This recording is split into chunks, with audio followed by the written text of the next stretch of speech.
1900 காலத்தில் காத்தன்பட்டியில் வெங்கையன் என்ற ஒருவர் இருந்தார். அவர் ஆன்மீக நம்பிக்கையுடன் வாழ்ந்த ஒருவர். மக்கள் அவரிடம் ஆசீர்வாதம் பெற்று நம்பிக்கையோடு வாழ்ந்தனர்.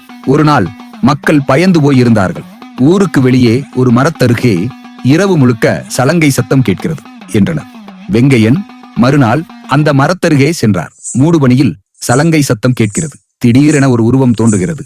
அது முனீஸ்வரன். வெங்கையன் அதை பார்த்து தரையில் விழுந்து கும்பிடுகிறார். வெங்கையன் கண்ணீருடன் வேண்டுகிறார். நான் இறந்த பிறகு உங்கள் பாதங்களில் வைக்கப்பெற்ற ஒரு சூளை கொடி நான் தர சொல்கிறேன். அதை கொண்டு செல்வோரை நீர் காக்க வேண்டும் என்று வேண்டிக் கொள்கிறார்.